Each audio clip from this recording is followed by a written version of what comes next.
네, 반갑습니다. 오늘은 이제 15번째 알지 못하는 줄 알면 견성이다 하는 부분입니다. 물었다. 어떤 방편을 써야 한 생각 기틀을 돌려 자기 성품을 깨달을 수 있겠습니까? 답한다. 다만 그대 자신의 마음일 뿐인데 다시 무슨 방편을 쓴다는 말인가? 만약 방편을 써서 다시 알려고 한다면 그것은 마치 어떤 사람이 자신의 눈이 보이지 않는다고 자기 눈이 없다고 하면서 다시 눈을 보려고 하는 것과 같다. 이미 자신의 눈인데 어째서 다시 보려고 하는가? 만약 잃지 않은 줄 알면 그것이 곧 눈을 보는 것이다. 다시 보려는 마음이 없다면 어찌 보이지 않는다는 생각이 있겠는가? 자신의 신령스러운 암도 역시 이와 같아서 이미 자신의 마음인데 어찌 다시 알려고 하는가? 만약 알고자 한다면 곧 알지 못할 것이니 다만 알지 못한다는 것을 알면 그것이 바로 견성이다. 단지불의 시직 견성에서 아주 유명한 그 구절입니다. 어떤 방편을 쓰면 내가 한 생각 탁 돌이켜서 회광반조해서 내 마음의 성품을 깨달을 수 있겠습니까? 하고 이제 질문을 하죠. 우리들이 가장 궁금한 질문입니다. 도대체 어떻게 해야, 어떤 방편을 써야 내가 이렇게 한 생각 탁 돌이켜서 내 성품을 탁 확인할 수 있을까요? 그랬더니 이제 이렇게 답을 하죠. 다만 너의 그 마음일 뿐인데 무슨 방편을 또다시 쓴다는 말이냐? 서울에서 내가 서울을 가려면 어떤 방편을 써야 되겠습니까? 이미 너가 서울에 있는데 히말라야 정상에 도착해 있는 사람이 어떻게 정상에 가면 되겠습니까? 하고 어떤 방편을 쓰면 되겠습니까? 할 때 너가 바로 정상에 있는데, 너가 있는 곳이 바로 정상인데, 너가 바로 부처인데 어떻게 거기 가는 방법을 또다시 찾고자 하느냐?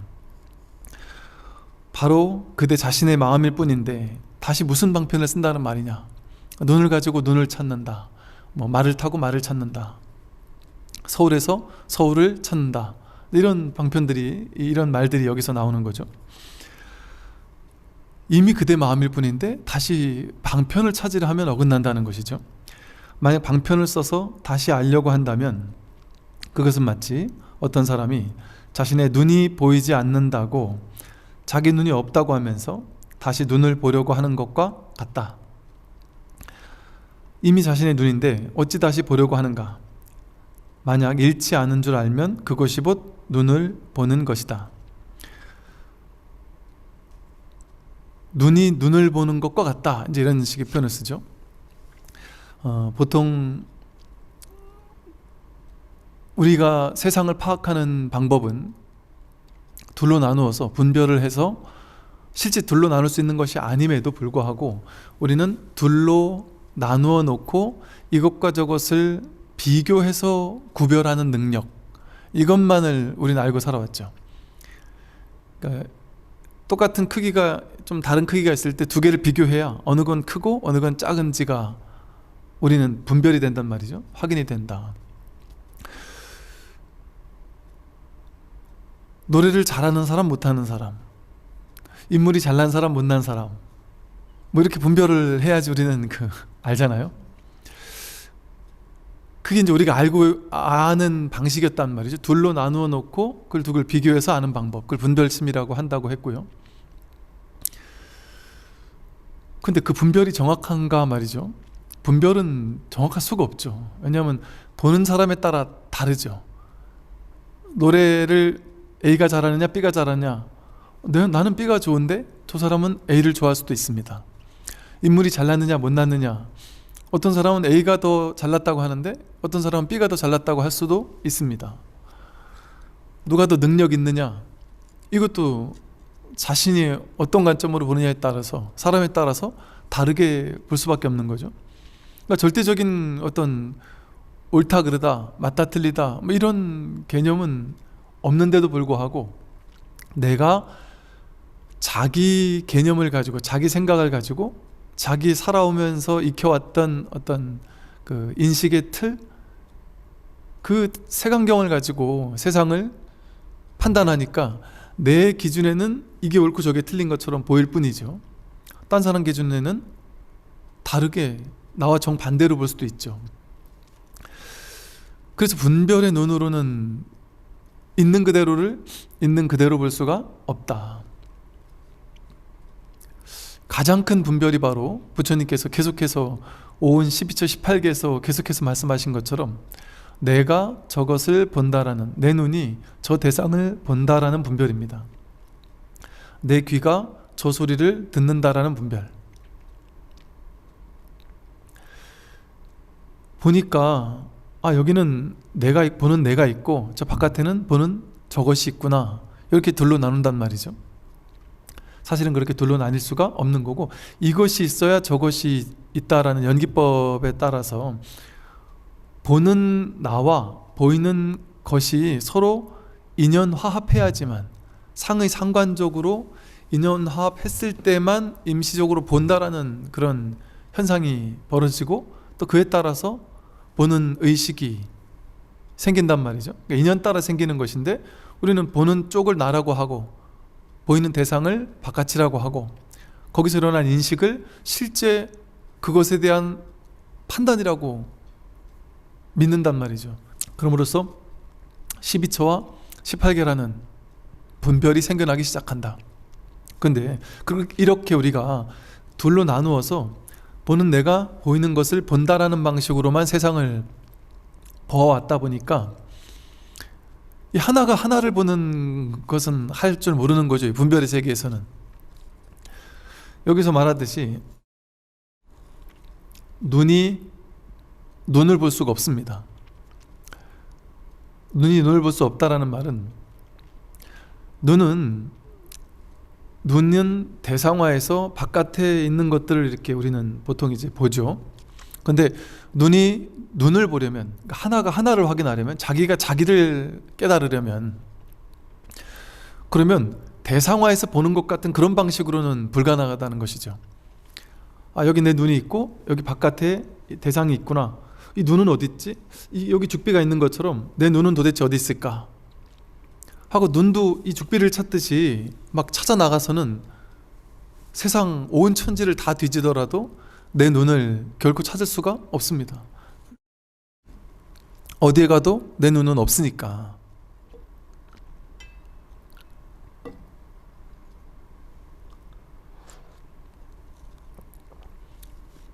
세상 천지를 다 돌아다녀도 내 눈을 발견할 곳은 없어요. 이 눈을 가지고 다른 건 다 볼 수 있는데, 다른 거는 왜 볼 수 있을까요? 대상화시켜서 둘로 나누니까. 그렇게 나눠놓고 인식하는 거죠. 분별해서 인식하니까. 그러니까 분별의 방식으로는 내 눈을 확인할 수 없습니다. 즉 눈이 눈을 보는 것은 분별의 방식이 아닌 것이죠. 분별 이전, 둘로 나뉘기 이전. 그러니까 하나가 하나를, 자기가 자기를 확인하는 것이기 때문에. 그래서 여기 말하는 것처럼 눈을 가지고 눈을 찾으면서 자기 눈은 없다고 하면서 내 눈이 어디 있을까 하고 보려고 하는 것과 같다. 근데 다만 잃지 않은 줄을 알면 그것이고 눈을 보는 것이다. 즉 우리가 바깥에 어떤 이 죽비를 보고 죽비를 본다라는 그 사실을 통해서 여기 눈이 있구나 라는 걸 그냥 깨달을 뿐이지, 그냥 확인할 뿐이지, 이 사실에 딱 개합할 뿐이지, 이 죽비를 보듯이 내 눈을 바깥을 향해서 쫓아다니면서 둘로 나누는 상태에서 눈을 볼 수는 없다는 거죠.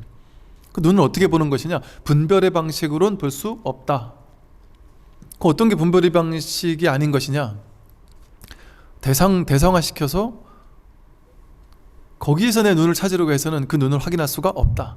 그러니까 계속해서 선에서는 깨닫고자 하는 사람이, 자기 마음을 깨닫고자 하는 사람이 자꾸 바깥으로만 쫓아다니면 되겠느냐, 바깥으로 찾아다니든 깨달음이 어디 있을까, 도가 어디 있을까 하고 바깥으로만 찾아다니는 눈을 돌이켜서 회광반조하게 되면, 회광반조 이러니까 막 엄청나게 어마어마한 얘기인 것 같고, 회광반조하기 위한 엄청난 수행이 동반돼야 될 것 같고,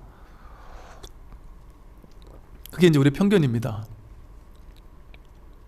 그러니까 눈이 눈을 보는 것과 같아서 눈이 다른 모든 것들을 보는 걸 통해서 무엇을 봐도 상관없죠.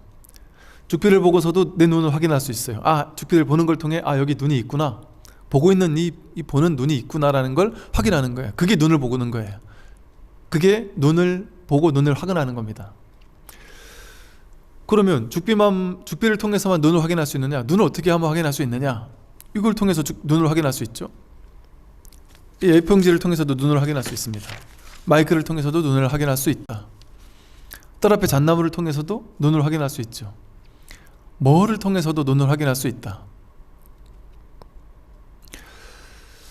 이처럼 바깥에 대상화시켜서 바깥에 무언가를 찾아 나서든 그 마음을 탁 돌이켜 내가 지금 보고 있는 이놈이 확인되는 그 순간을 바로 견성이라고 한단 말이죠.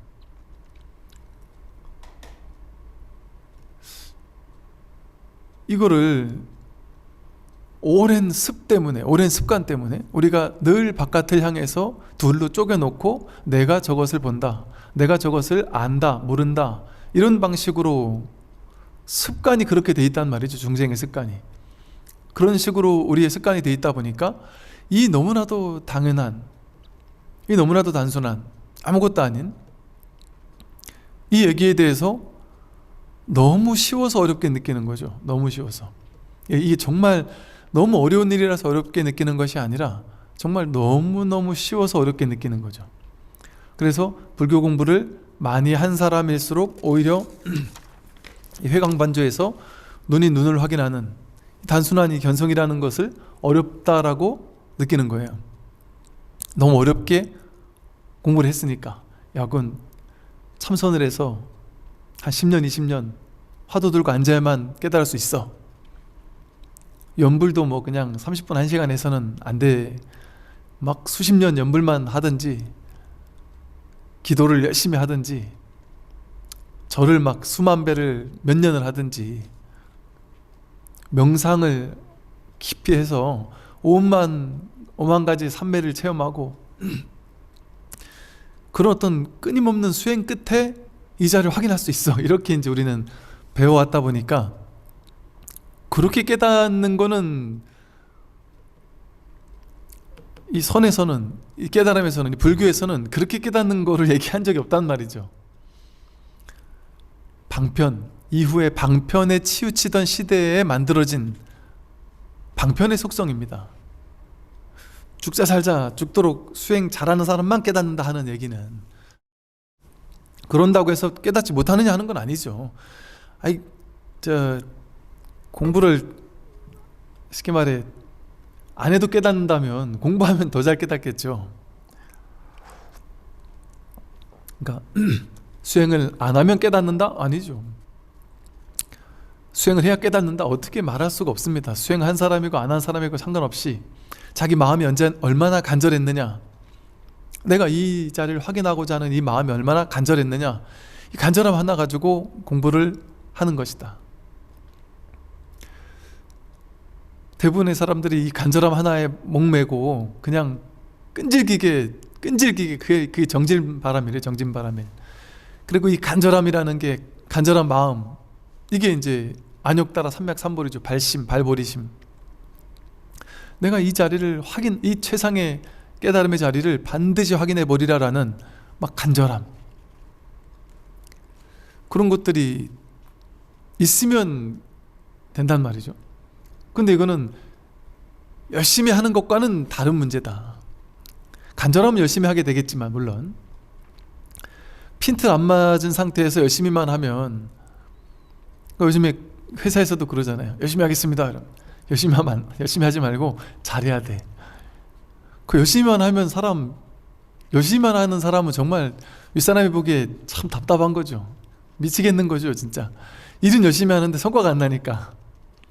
그거 똑같단 말이죠. 우리 불교계에서 그동안 수행해 왔던 것이, 내가 만약에 아무리 10년, 20년, 30년 공부를 했는데도 불구하고, 그것도 죽자 살자 죽도록 공부를 했는데도 불구하고 공부가 안 된다 한다면 뭔가 내가 잘못 가고 있는 것은 아닌가, 내가 쓸데없는 힘의 낭비를 하고 있었던 것은 아닌가, 바른 어떤 불직견이라는 정견이라는 바른 안목을 갖추고 공부를 하고 있느냐.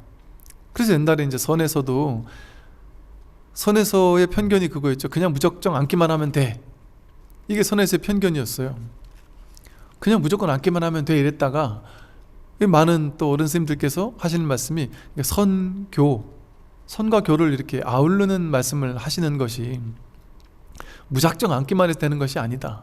올바른 안목, 경전에 대한 안목, 부처님 말씀에 대한 안목을 갖추고 그리고 공부를 해야 한다.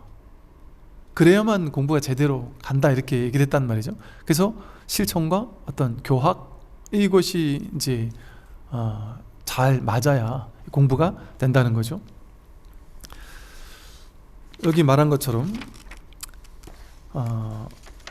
다른 모든 것들을 내가 이렇게 보고 있는 이 사실을 통해서 내가 지금 눈이 있구나. 눈을 보진 못했지만 다른 모든 것들을 보는 걸 통해서 내가 눈이 있구나. 이 사실을 확인했으면 눈을 찾을까요? 그때부터는? 그 전에 눈을 찾아 나섰는데 이걸 찾는 것처럼 눈을 찾을 줄 알고 찾아 나서는 동안은 죽을 때까지 눈을 찾아 나서야 돼요. 근데 계속 찾아 나서다가 죽을 때까지 찾아 나서다가 문득 내가 뭘 한 거지?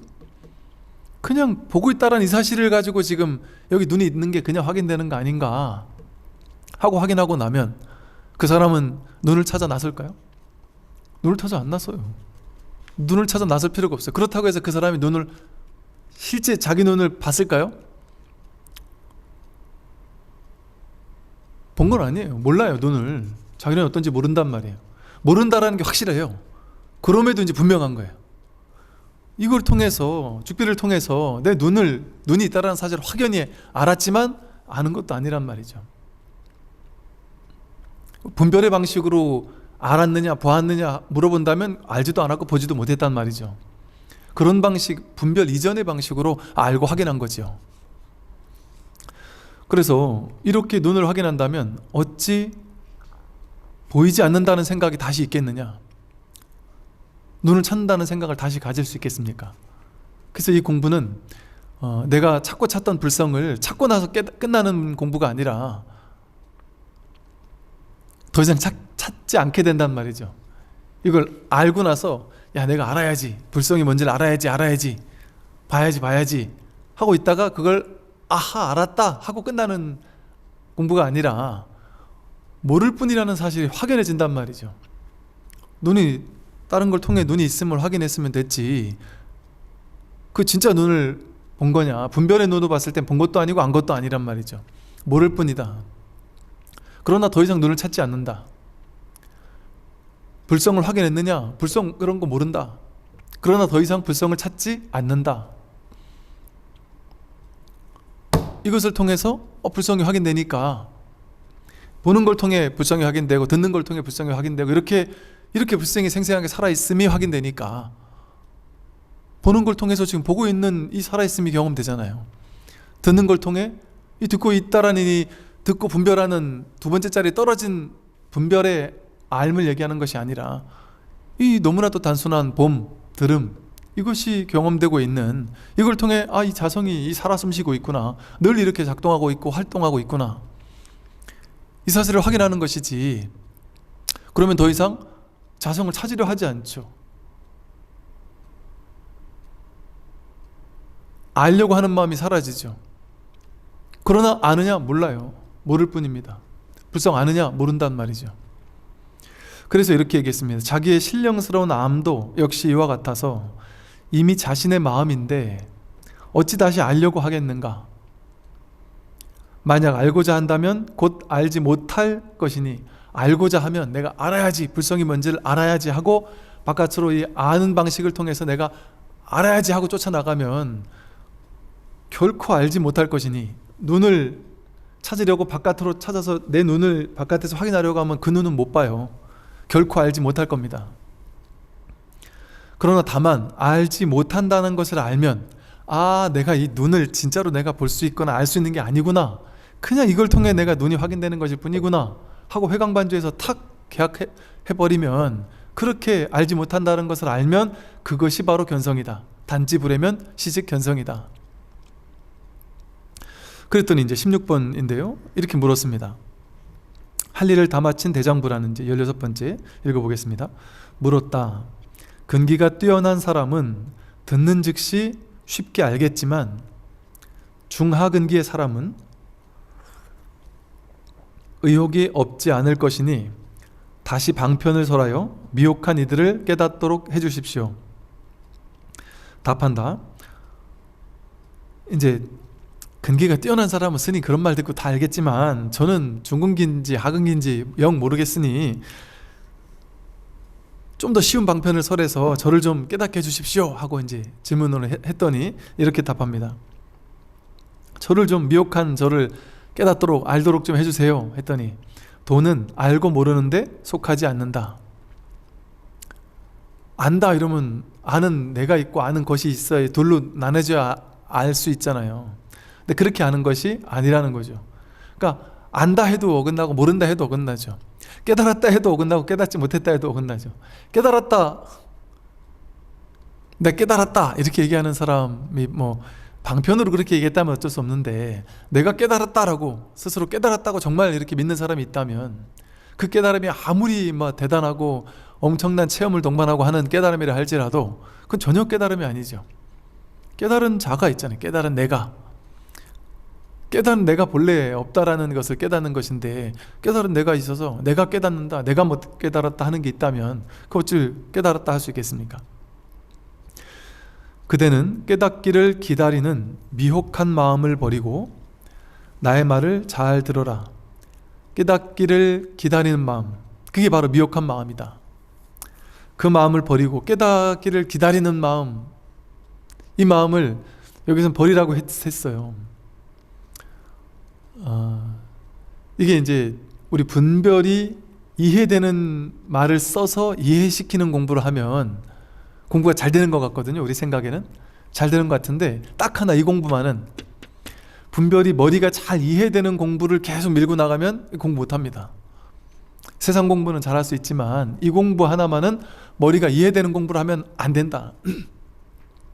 머리가 이해되지 않으려면 어떻게 해야 돼요? 몰라야 돼요. 몰라야 된다는 뭐냐면 꽉 막혀야 돼요.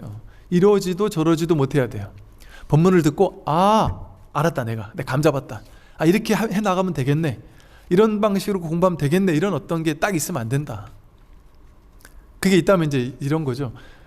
난 진짜 모르겠다, 도대체 감도 못 잡겠다. 그런데 어쨌든 내가 확실한 방법 아닌 방법은 그냥 간절한 마음으로 그냥 법문에 귀 기울이고 들어야 되겠다. 그거 말고는 모르겠다. 도대체 방법도 모르겠고, 저 양반 뭐 법문 몇 번 들어보니 방법을 명확하게 가르쳐 줄 것 같지도 않고 막 절망을 해야 돼요. 절망을 해서 내가 듣다가 내가 확 이해돼가지고 내가 깨달을 수는 없는구나, 이렇게. 그리고 모든 법문은 이렇게 되도록 이끌어줍니다. 그래서 여기서 깨닫기를 기다리는 마음을 미혹한 마음이라 했어요. 그래서 그 마음을 버리라고 했어요. 그 마음을 버리고 내 법문을 들어라 이랬어요. 근데 또 스님들 법문을 들어보면 내가 깨닫고자 하는 간절한 발심을 가져야 된다, 이렇게 얘기한단 말이에요. 그러면 내가 깨달아야 되겠다라는 간절한 발심을 가져야 됩니까? 아니면 간절한 마음을 버리고 들어야 됩니까? 어느 게 맞을까요? 어느 게 맞다라고 정해서 둘 중에 한 길로 가면 그건 틀린 길이다, 이 소리예요. 그건 중도의 길이 아니다. 그는 분별이 좋아하는 길이다. 내가 발심만 하면 되는구나, 발심만 해서 가야지, 그것도 아니다. 발심을 했지만 그것 또한 놓아라, 그것만이 맞는 길이다, 이것도 또 아니다. 그래서 하되 함이 없이 해라라는 말을 하죠. 간절한 마음으로 내가 이 자리를 확인해야 되겠다, 이 공부를 내가 해야 되겠다 하는 간절한 발심을 하되 그 마음도 내려놔라. 발심을 해라, 간절한 마음을 가져라. 그러나 그 마음도 내려놔야 된다. 그러면 처음에는 발심을 했다가 나중에 내려놓나요? 처음엔 발심을 했다 밀어붙여 보다가 거기서 이것도 안 됐을 때 탁 넣는 건가요? 그게 맞다라고 할 수도 없고 또 그게 틀렸다라고 할 수도 없다. 그렇게 자꾸 정리를 해서 그럼 뭐가 먼저고 뭐가 후일까요? 이런 식으로 정리하면 안 된다. 정리하면 안심이 되고 안주가 되잖아요, 그 법문에. 그렇게 하면 되는구나 하고 이렇게 공부하면 되는구나 하고 안주할 수 있고 안심할 수 있어서 거기 기댈 수 있는 건 진짜 법문이 아니에요. 그건 분별이 좋아하는 법문이죠. 분별이 익숙해지는, 분별은 뭐 하나 딱 떨어진 결론을 좋아하거든요. 근데 법문 들어보세요. 딱 떨어지는 결론이 있습니까? 아니, 이 결론에 가려면 딱 요것만 하면 돼 하는 게 있습니까? 그러니까 좋은 법문은 이 기도법, 이 수행법 하나를 알려주고 그것만 주구장창 하면 끝난다 이렇게 얘기하는 건 아주 안 좋은 법문이거나, 안 좋다기보다는 그렇게 처음에는 그렇게 방편을 쓸 수는 있지만 훌륭한 선지식이라면 그 방편을 썼다가 스스로 그 방편을 또 깨뜨리죠.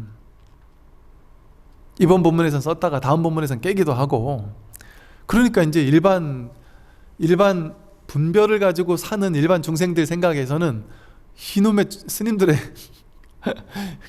그분들 표현에 의하면, 저한테도 그래, 이 중놈의 표현이 도대체 뭐 어쩌자는 거냐, 도대체 저게 말이냐 방구냐 이렇게 생각한단 말이에요. 정말 이 불교가, 이 공부가 분별의 공부가 아니라는 사실을 모르는 사람들은 이게 이해를 못해요. 이해를 할 수가 없고, 이 얘기를 들으면 하라 그랬다 하지 말라 그랬다 하니까 지도 왔다 갔다 한다고 이렇게 얘기를 해요. 법문하는 스님들이 자기도 왔다 갔다 한다. 어느 날 이러라 했다가 어느 날 그러지 말라 했다가, 쥐도 지금 모르니까 저러는 거 아니냐 이런 식으로 얘기를 한단 말이죠. 이렇게 해야 되는 겁니다. 공부는 가르칠 때 이렇게 가르쳐야 돼요. 이것만 하면 된다 이렇게 가르치면 안 된다니까요. 이거 해라 하고 가르쳤다가 그거 어느 정도 하는 것 같으면 딱 깨뜨려야 돼. 그거를 거기서 내가 딱 안주하고 가던 거에 내가 허탈하게 탁 깨지는 순간을 맞도록 자꾸 해줘야 돼요. 이거다 했다 그거 아니다라고 반드시 해줘야 돼요. 그 입파자재라 불러요. 이걸 세울 잎, 깨뜨릴 파, 세웠다가 깨뜨리는 것을 자제하게 해야 된다. 그래서 방편을 세웠다가 깨뜨릴 줄 알아야 된다. 그래서 제가 방편을 쓰는 사람들이나 방편을 쓰는 뭐 스님들이나 방편 수행을 나쁘다라고 얘기하지 않아요. 때로는 나쁘다고 얘기하지만 깨야 될 때는 강력하게 아니다 그건 삿된 거다 이렇게까지도 얘기할 수 있죠. 그러나 또 다른 법문에서는 기도도 하고 수행도 하고 열심히 해라 이렇게도 한단 말이에요. 왜? 세웠다가 깨뜨렸다를 자제하게 해야 되기 때문에. 즉 모든 수행법이 어떤 수행법만 어떤 사람에게 적절하게 맞을, 그게 모든 사람에게 맞는 수행법이란 없습니다. 심지어 제가 무수히 많은 사람들의 공부 이야기를 들어보잖아요. 정말 제가 그런 모습을 보면서 참 뭐랄까, 저도 그렇지 싶으면서 뭐랄까, 이게 법문할 때도 좀 겸손해진달까요? 그게 뭐냐면, 옛날에는 옳고 그른 것, 정법과 사법, 바른 공부와 바르지 않은 공부에 대한 제 스스로도 옳고 그른 게 좀 컸죠. 강력하게 있었다 보니까 잘못된 거는 막 그건 아주 잘못된 거다, 이게 옳은 거다, 이런 식의 얘기를 많이 했었어요, 옛날 같으면. 근데 제가 공부하는 사람들을 많이 만나다 보니까요, 정말 하나의 방편이 어떤 사람에겐 큰 도움이 되고 어떤 사람에겐 독이 될 수도 있구나 라는 것도 알게 되고, 반대로 이건 분명히 좋은 방편이 아닌데, 어찌 보면 심지어는 조금 삿된 방편이기 쉬운데, 혹은 너무 기복적인 방편이기 쉬운데, 그 방편이 그 사람에게 큰 효과를 발휘하는 때가 있더란 말이죠. 심지어는 외도의 수행을 하다가 공부하는 사람도 있다니까요. 다만 외도의 수행을 하다가 이 공부된 사람은 그 이후 본인이 봐도 이상한 거예요. 본인이 이 자리를 확인하고 나니까 이게 외도였구나라는 걸 스스로 깨달아요. 그러다 보니까 이제 그 이후의 공부에서는 이제 이 바른 법을 찾아오죠. 그러니까 다른 공부 하다가 거기서 문득 어떤 체험이 있었어요. 근데 이제 그 이후가 자꾸 더 혼란스러운 거래요.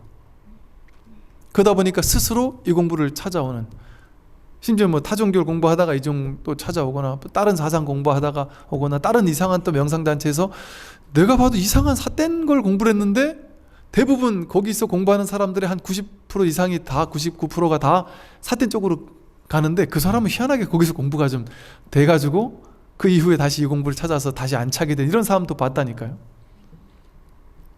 그러니까 그 사이비 내지는 삿된 공부를 하는 공부처도 제가 이 말씀을 드린 이유는 뭐냐면, 옛날 같으면 사이비는 아주 나쁘다고 얘기했겠죠. 근데 오늘 또 한 번 깨는 이유는 뭐냐면, 공부하는 사람들이 많이 왔다 갔다 해요.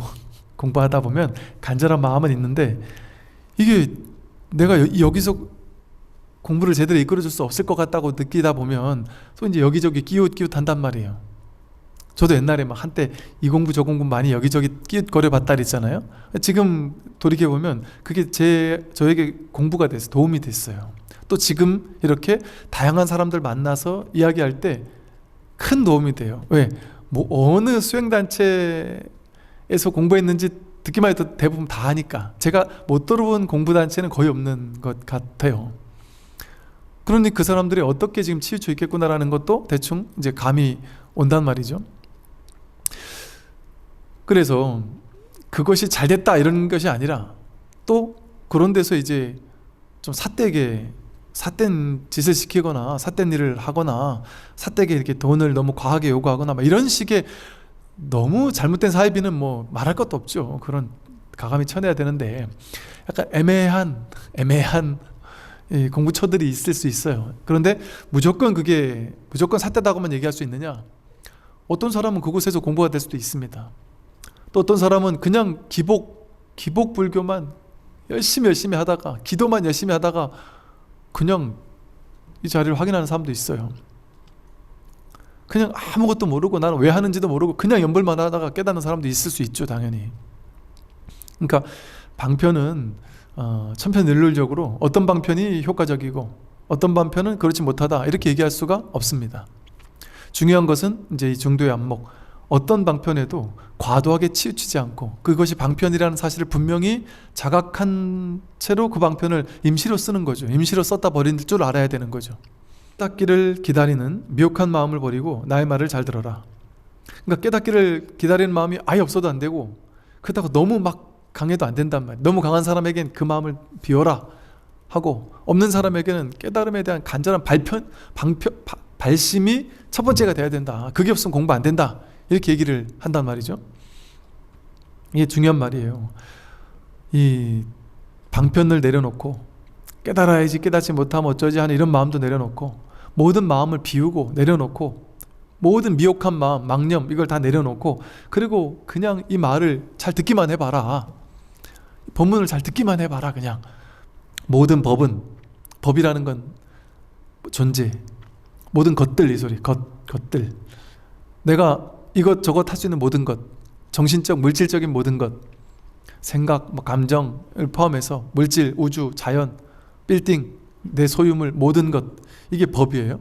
모든 법은, 즉 내가 있다고 여기는 모든 것들은 전부 다 꿈과 같고 헛개비와 같다. 실체인 건 아무것도 없다. 그러므로 망념은 본래 고요하고 티끌 같은 경계는 모두 공하다. 망념, 자기 안에서 일어나는 모든 생각, 이건 전부 다 본래 고요하다. 본래 있는 게 아니다. 본래 고요하다.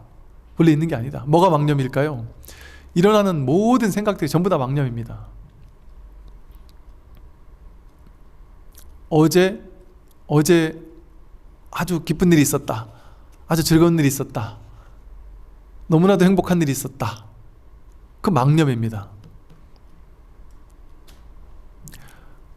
1년 전에, 10년 전에 나에게 아주 안 좋은 일이 있었다. 그것 때문에 지금까지 내가 막 스트레스 받고 너무 괴롭다. 그 망념입니다.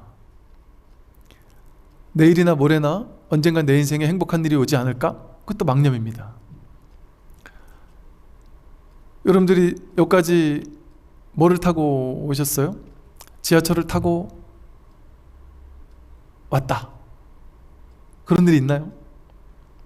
지금 실제로 여실하게 보면, 진짜만 상대한다면, 생각은 상대하지 말고 허상은 상대하지 말고 진짜만 상대한다면, 조금 전에 지하철 타고 오던 그 내가 있습니까? 그 망념일 뿐이죠. 조금 전에 여기서 신발을 벗고 이렇게 걸어 들어오던 그 내가 있나요? 그 망념일 뿐이에요. 생각일 뿐이에요. 진짜만 상대한다면. 근데 우리는 진짜 상대를 안 해요. 가짜만을 상대해 왔어요. 허상만을. 꿈과 같고 여기 헛개비와 같은 이 망념을 진짜라고 여기면서, 무슨 소리야, 내가 아까 집에서부터 여기까지 아침에 일어나서 세수하고 밥 먹고 여기까지 차를 타고 왔는데 그게 왜 허상이야, 그게 망념이야, 넌 진짜 있었던 일인데, 이렇게 망상을 부린단 말이에요. 이거는 그냥 체험적으로 아는 거잖아요. 확실한 거잖아요. 체험적으로. 그게 있어요 진짜? 지금? 어제가 진짜 있습니까? 내 나이가 진짜 있습니까? 내가 떠올릴 때만, 생각을 작동할 때만 내가 몇 살이야 이게 있잖아요. 내가 여자인지 남자인지가 정말 진실만을 상대한다면 진짜 있어요. 내가 여자인지 남자인지 생각을 일으킬 때 그때 있어요. 내가 나이가 몇 살이다, 내가 아프다 안 아프다, 심지어 나다 하는 거, 그거 다 생각이에요.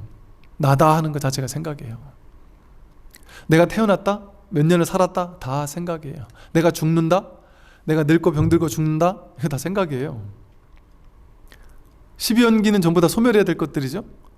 사성제는 괴로움의 원인이 뭔지를 탐구해서 괴로움의 원인을 소멸하는 거예요.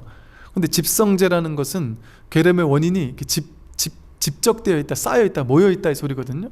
12가지가 12연기 순간 역관이 사성제의 집성제, 멸성제거든요. 그러면 12연기의 모든 단계가 다 허상인 줄 알아서 소멸시켜야 된다는 얘기잖아요. 늙고 생로병사, 늙고 병들고 죽는 것, 태어나고 늙고 병들고 죽는 것 다 멸해야 될 거거든요. 12연기를 멸해야 될 거예요. 그럼 난 지금 살아있는데 나를 멸해야 되나? 칼로 날 쑤셔 죽여야지 12연기 실천하는 건가? 아니죠. 나도 망상이에요. 내가 늙는다, 병든다, 내가 죽는다, 내가 살았다, 내가 지금까지 이렇게 살아왔다, 이거 다 허상이에요. 근데 이 허상을 왜 나라고 여기며 우리는 살고 있느냐? 어릴 적부터 내가 경험해온 삶을 기억으로 취해가지고 기억으로 쥔단 말이에요. 제가 이 말씀 늘 드리죠. 이렇게 죽비를 한번 딱 친다, 그럼 죽비 치는 이 소리가 방금 전에 지나갔어요. 왔다가 갔어요. 여러분 아까 지하철 타고 올 때 얼마나 많은 소리들이 들렸겠어요. 주변 사람들이 막 제자제자 떠드는 소리들이 들렸겠어요. 그 소리 지금 있습니까? 명명백백하게 없죠. 어쩌면 그때도 없었을 거예요. 내가 딴 생각하느라고 그 생각을 못 들었을 수 있어요. 그런데 보세요, 그 소리는 명백하게 있었죠. 명백하게 있었는데 지금 있어요 없어요? 없어요. 그 소리가 나를 괴롭힙니까? 안 괴롭혀요. 옆에서 핸드폰 하던 분이 자기 가족분과 막 싸우는 소리를 들었어요. 네가 그래 잘났냐, 뭐 못난 게 말이지, 막 욕을 했는데 내가 혹시나 그 소리를 스쳐 지나갔으면 나에게 아무런 흔적을 안 남겨요. 근데 내가 오해를 해서 저 사람이 나한테 욕했나? 이렇게 오해를 하면 이미 지나간 그 소리가 지금까지 나를 괴롭게 만들겠죠. 그죠? 이것과 똑같이 지나간 모든 말은 흔적 없이 인연 따라 생겨나고 인연 따라 사라지고 끝. 이게 인연법의 실체예요. 허상이에요. 진실한 게 아무것도 없어요. 그냥 생기고 사라지고 끝. 뭐만 안 하면? 내가 붙잡지만 않으면. 내가 붙잡지만 않으면. 근데 내가 그 사람이 욕하는 말을 나한테 한 거 아니야 하고 망상을 일으켜서 그 소리를 붙잡았다. 10년 전에 나를 욕한 그 사람의 그 말을 붙잡았다. 어제 있었던 아주 좋았던 행복했던 그 순간을 붙잡았다.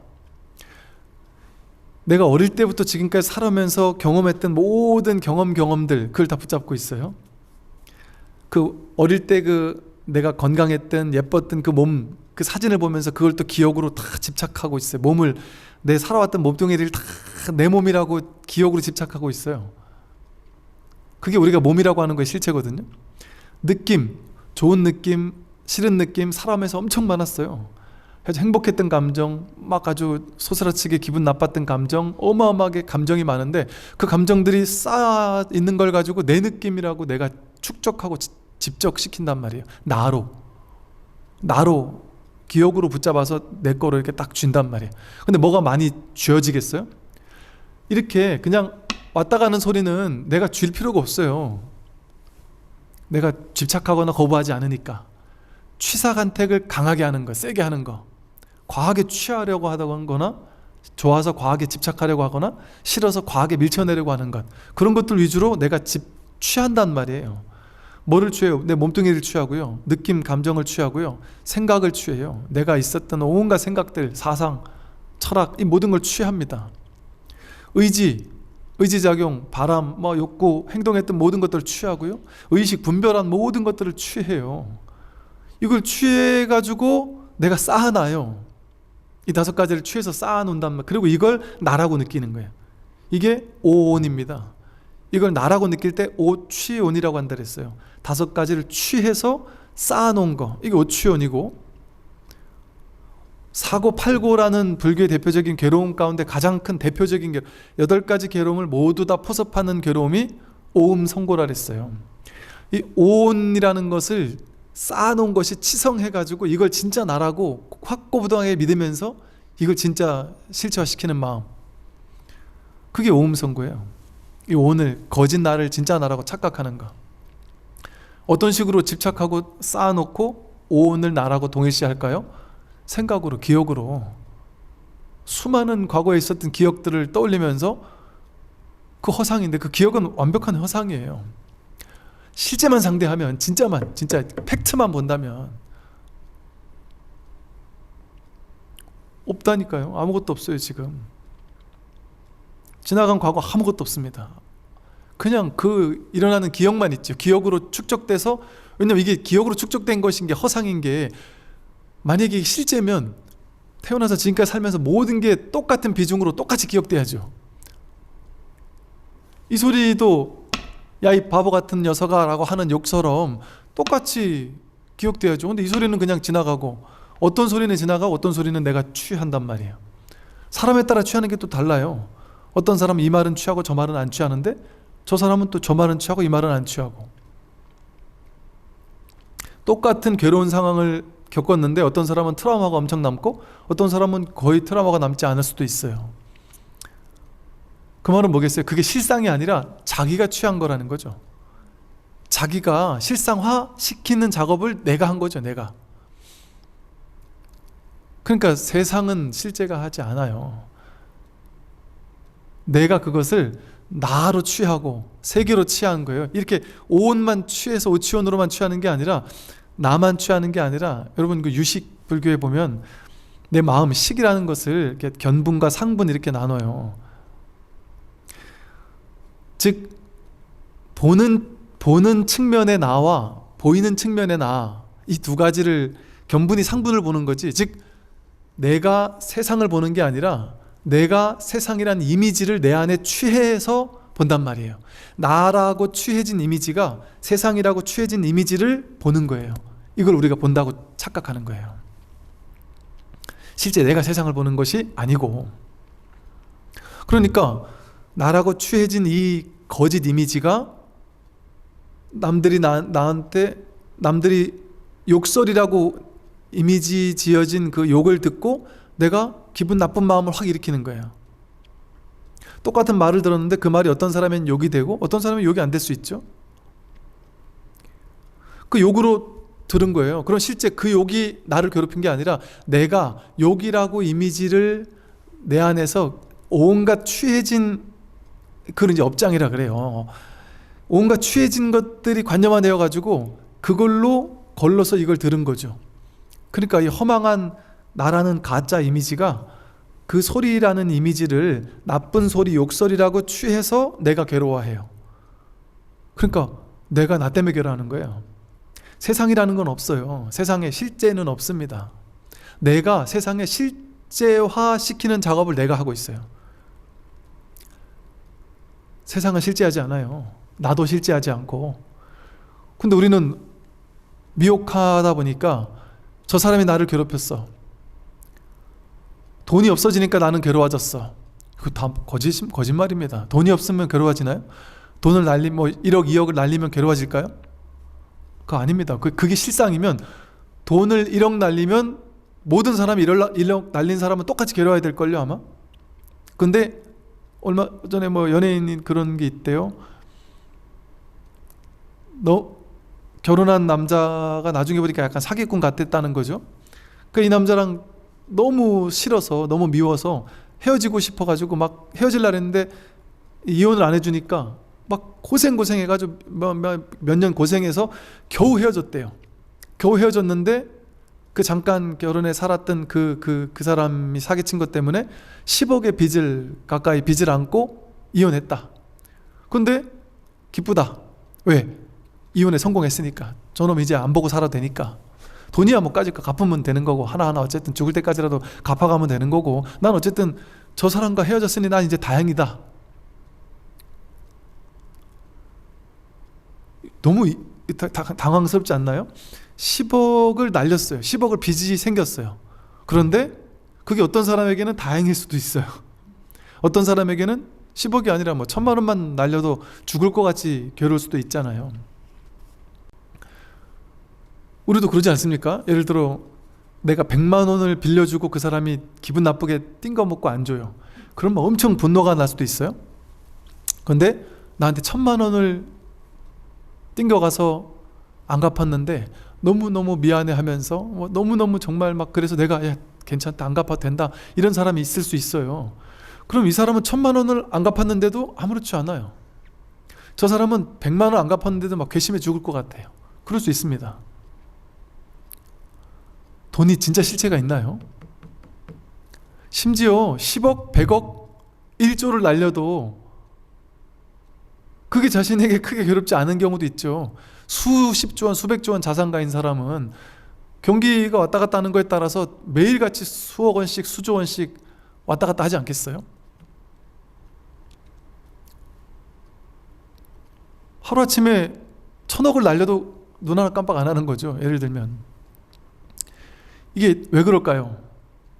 그게 돈의 문제가 아니라, 실제 돈이 있는 것이 아니라 돈에 대한 나의 이미지를 가지고 내가 부자니 가난하진 않은 부자란 이미지, 가난이란 이미지, 돈이라는 이미지, 이거를 매칭시키면서 자기가 허망한 허상의 괴로움에 빠져 있는 거예요. 전부 다 이 세상이. 그러니까 진짜 괴로움이라는 건 없습니다.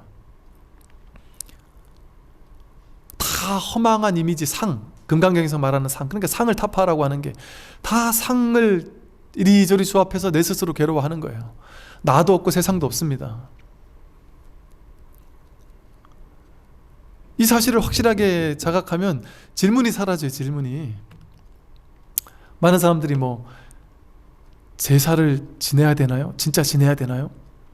제사 안 지내면 그 조상님이 우리를 막 미워하지 않을까요? 요즘에 제사 심플하게 막 확 줄이고 안 지내고 내가 며느리한테까지는 안 넘겨주겠다 해서 뭐 그냥 절에다 그냥 부탁하거나 아니면 연구입 하나 딱 하는 걸로 그냥 끝내거나 제사 아예 안 지내 이런 분들도 많이 계세요. 근데 그런 분들이 와서 많은 질문하는 게 이거 안 했다가 내가 벌 받을까 봐 두렵습니다. 뭐 이런 질문하는 사람들도 많이 있죠. 또 어떤 분들은 그래요. 저 사람 귀신 씌인 것 같아요. 내가 귀신 씌인 것 같아요. 근데 다른 인격이 막 들어왔다 나갔다 해요. 나 이 빙의 된 것 같아요. 어떤 사람은 제가 귀신을 봐요. 근데 희한한 게 이 집에서 귀신을 자꾸 봐서 무서워서 이사를 갔어요. 이사를 갔는데 그 귀신이 이사 온 이 집까지 쫓아왔어.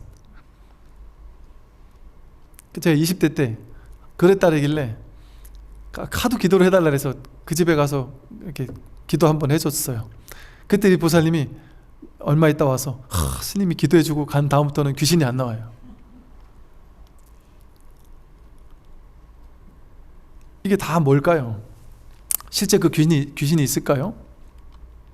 실제 뭐 나한테 들어오는 나도 없고 세상도 없는데 귀신이 어디 있어요? 실제는 나와 세상이 아니라 내 안에서 상으로 만들어진 상으로 만들어진 거짓 세상이잖아요. 그러니까 빙이 됐다, 귀신이 있다는 것도 상으로 만들어진 귀신일 뿐이에요. 상으로 만들어진 허망한 귀신. 귀신이 쓰였다. 이것도 자기 상으로 만들어 놓은 거예요. 근데 진짜 이상한 말 하는데요? 딴 사람 목소리 막 내는데요? 왜 못해요? 다 해요. 사람은 마음 하나 일으키면 뭔 짓도 다 해요. 불교적 전통에서 내가 이런 기도하는 모습을 봐서 그 기도하면 이런 일이 벌어진다 하더라. 그거를 공부해온 사람들이 그 기도하면 그걸 체험하기 쉬워요. 다른 종교에서 어떤 방언 기도 같은 걸 보고서 나도 저런 걸 체험했으면 좋겠다 이래 마음을 낸 사람은 그걸 체험할 수 있어요. 마음은 마음 먹은 대로 체험해요. 왜? 실제를 체험하는 게 아니라, 실제 그것을 내가 겪는 게 아니라 허상으로 만들어 놓은 걸 내가 체험하는 거니까 다 허상으로 만들어진 거 게임이거든요, 이게. 그러니까 뭔들 체험 못해요? 마음 먹으면 부자 된다. 부자 되죠. 왜? 실제 1000억을 벌어서 부자가 될 수도 있어요. 왜? 그 1000억이라는 것도 내 마음에서 만들어낸 이미지의 1000억이에요. 전부 다 자기 마음에서, 일체유심주의예요. 일체. 모든 게 마음에서 만든 거예요. 근데 이걸 모르니까, 실제 바깥에 귀신이 있는 줄 아니까 어둠 밤에 가면 진짜 무서운 줄 알고, 귀신이 나를 진짜 덮치는 줄 알고, 진짜 귀신이 나한테 쓰이는 줄 알고, 그래서 어디 가면 이렇게 해가지고 귀신을 진짜 떼주는 줄 알고, 떼줬는데 다시 왔어요. 이런 얘기 했었고, 이게 다 불이법이라는 아주 단순한 부처님이 가르친 이 진실, 일체유심조라는 이 간단한 진실을 모르니까 이런 질문을 하는 거예요. 영가가 진짜 있습니까? 그 영가가 나를 어떻게 생각할까요? 제사 안 지내는 나라 사람들은 그럼 다 지금 못 살게요? 다 힘들게요? 제사 안 지내는 나라가 얼마나 많습니까? 제사 지내는 나라가 더 적죠. 그렇다고 제사를 지내야 되냐 안 지내야 되냐, 전통은 전통대로 그냥 아름다운 미풍양속으로 전통으로 그냥 사회에서 다 그렇게 따라주니까 이게 공하다는 것을 알면서 그냥 따라줄 수 있죠. 그러면 따라줘도 좋고 안 따라도 큰 상관없어요.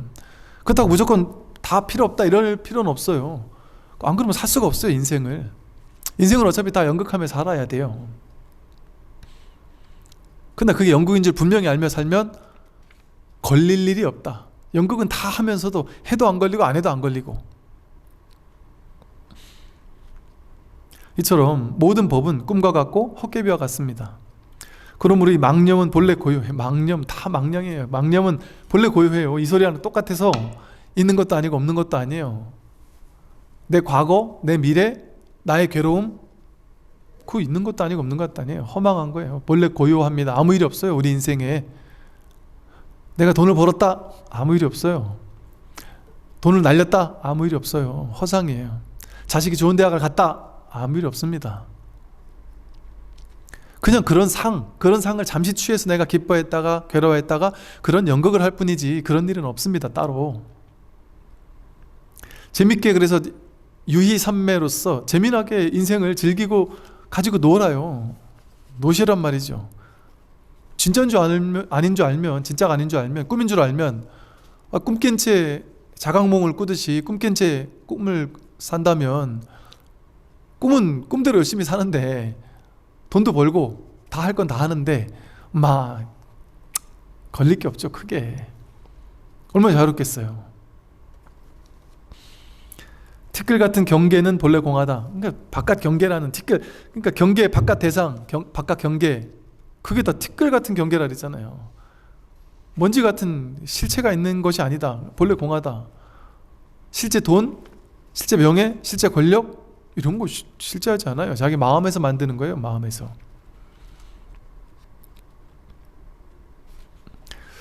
모든 법이 다 공한 그곳에 신령스러운 알은 어둡지 않으니 공적영지라는 이 마음이 바로 그대의 본래 면목이며 삼세의 모든 부처님과 역대의 조사들과 천하의 선지식이 서로 은밀하게 전한 법이니다. 삼세의 모든 부처님과 역대 조사들과 천하의 선지식들이 서로 은밀하게 전한 법의 도장, 진정한 법. 그 법이 뭐냐? 무엇이 진짜 법이냐? 공적영지라는 이 마음이 바로 그대의 본래 면목이다. 보세요. 아까 말한 것처럼 모든 법은 꿈과 같아요. 모든 것들은 전부 다 꿈과 같아요. 허상과 같아요. 헛개비와 같아요. 실제가 아니에요. 생각은 망념, 망념일 뿐이에요. 허망한 생각일 뿐이라서 본래 고요하다, 본래 없다, 본래 정멸이에요. 모든 생각이 일어나더라도 그대로 정멸이에요. 파도가 그대로 바다듯이 어떤 생각이 일어나도 그 생각 자체가 본래 고요하고, 바깥 경계, 좋은 일이 생기든 나쁜 일이 생기든, 괴로운 일이 생기든 행복한 일이 생기든, 심지어 내가 병 걸려 죽는 일이 생기든, 나고 죽는 일이 생기든, 어떤 일이 생기든, 돈을 날리는 일이 생기든 돈을 버는 일이 생기든, 그 모든 게 바깥 경계잖아요. 바깥 경계, 티끌 같은 바깥 경계를 내가 취한 건데 그 또한 본래 공해요. 전부 다 본래 공해요. 이 진실이에요. 이 공적한 거예요. 공적해요. 세상은, 나도 세상도 따로 없어요. 그냥 공적할 뿐이에요. 그런데 이 공적한 가운데 모든 법이 다 공한 그곳에, 모든 법이 다 공해요. 그냥. 그런데 거기에 이 신령스러운 알은 어둡지 않아요. 이건 그냥 이렇게 확인된단 말이에요. 그냥 이렇게 드러났다 사라지는, 이거는 그냥 확인하죠. 생생하죠. 역력하죠. 이건 진짜잖아요. 이거는 요거만 진짜잖아요. 근데 이거를 가지고 죽비를 때리는구나, 뭐 이런 식으로 생각하면 그거는 허상이죠. 진실은, 진짜 팩트는 이 사람은 이렇게 생각하고 저 사람은 저렇게 생각하고, 이 사람은 좋아하고 저 사람은 싫어하고, 그건 진짜가 아니잖아요. 그냥 이것만이 진짜지, 이걸 가지고 생각하고 해석한 건 진짜가 아니죠. 그 생각은 다 공한 거예요. 허망한 거예요. 망념이에요. 망념. 뜰 앞에 잣나무, 이걸 말뜻 따라가면 그건 망념이다, 공하다. 말뜻을 따라가면 진짜가 아닙니다. 진실과 접할 수 없다. 근데 말뜻을 따라가지 않으면, 말뜻을 따라가면 사람들마다 뜰 앞에 잣나무를 떠올리는 게 다 다르겠죠? 그럼 그건 진짜가 아니잖아요. 왜냐하면 법은 하나니까, 일불승 일침법계, 하나의 법, 오로지 하나의 한 법일 뿐이지 두 개, 세 개, 네 개 법이 없잖아요. 뜰 앞에 잣나무, 이게 법이란 말이에요. 근데 뜰 앞에 잣나무에서 첫 번째 자리로 공통적으로 확인되는 거, 그게 법이에요. 뜰 앞에 잣나무 했을 때 이 뜰 앞에 잣나무를 다르게 해석하고 있는 그 해석된 것은 법이 아니란 말이죠.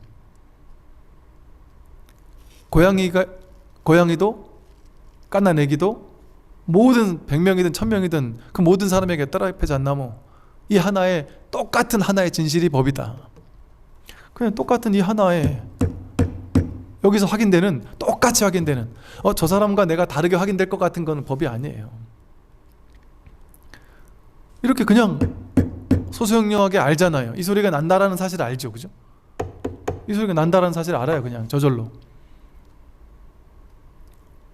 그냥 눈 뜨니까 저절로 이게 모든 게 다 보여요.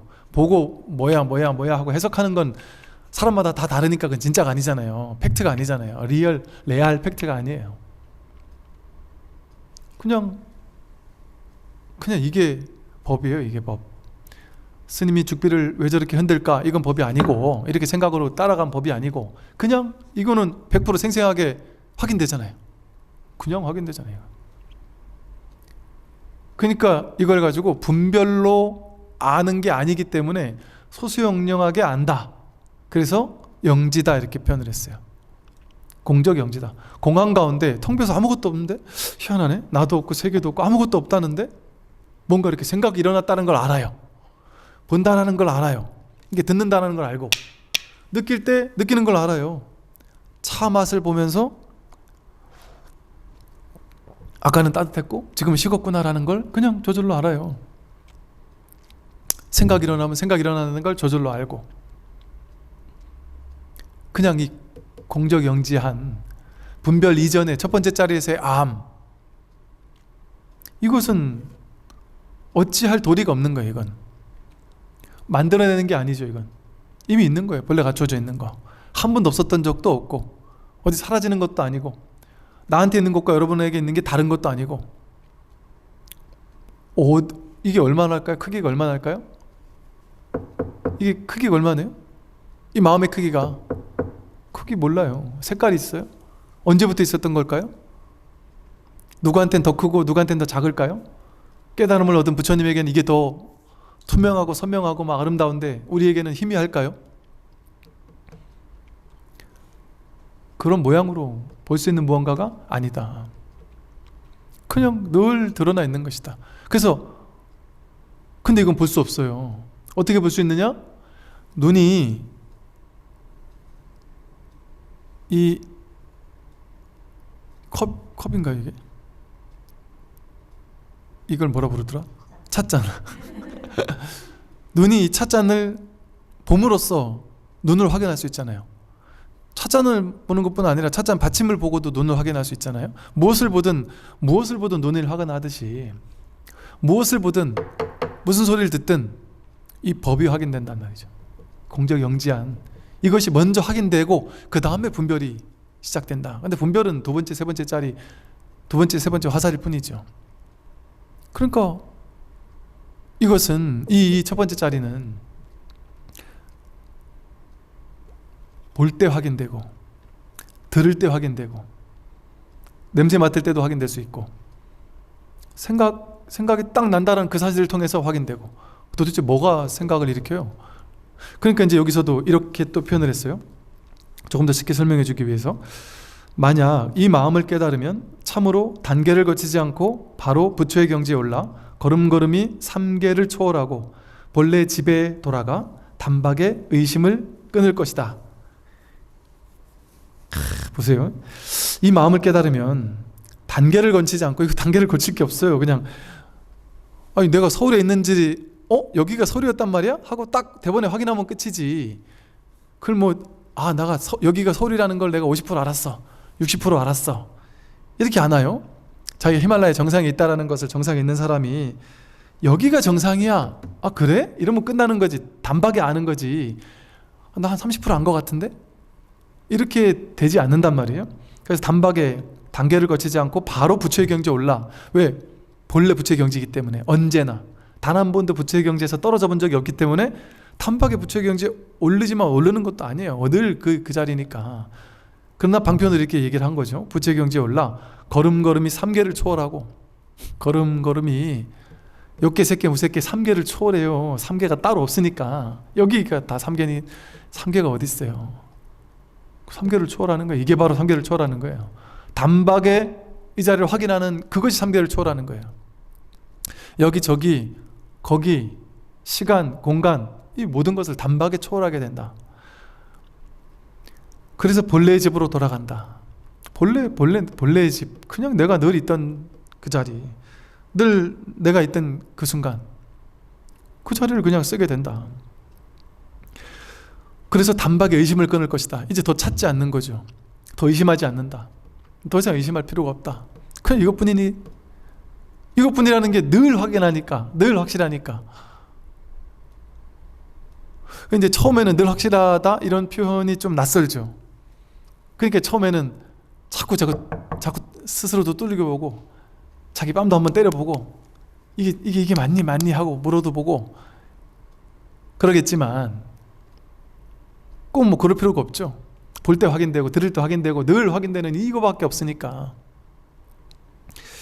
그래서 이런 일이 이제 벌어진단 말이죠. 그래서 인간과 천상의 스승이 되고, 인간과 천상의 스승이 되어 단박에 자비와 지혜가 서로 도와 자기도 이롭고 남도 이롭게 함으로 인간과 천상에게 공양을 받게 될 것이니 하루에 10,000냥의 황금이라도 쓸만하다. 이 선오록에 이런 얘기 많이 나와요. 하루에 10,000냥의 황금이라도 쓸만하다. 이 돈이 많고 적은 게 다 똑같은 거예요. 다 똑같은 거예요. 다 똑같은 거. 그럼 이런 사람은 10,000냥의 황금을 써도 낭비한 게 아니에요. 그 돈을 소화시킬 수 있느냐, 그게 중요한 거지. 그대가 만약 이와 같다면 참다운 대장부로서 평생 할 일을 다 마친 것이다. 이게 진짜 평생 할 일을 마친 거예요. 평생 할 일을 이렇게 마치는 거지. 이렇게 공부를 통해서 마치는 거지. 돈 많이 번다고 내가 자금 노후 자금 넉넉히 만들어 놓는다고, 자식들까지 심지어 손자까지 다 쓸 수 있는 자금을 넉넉히 만들어 놓는다고 평생 다 할 일을 마친 걸까요? 그 돈 때문에 자식들이 싸울 수도 있는데요.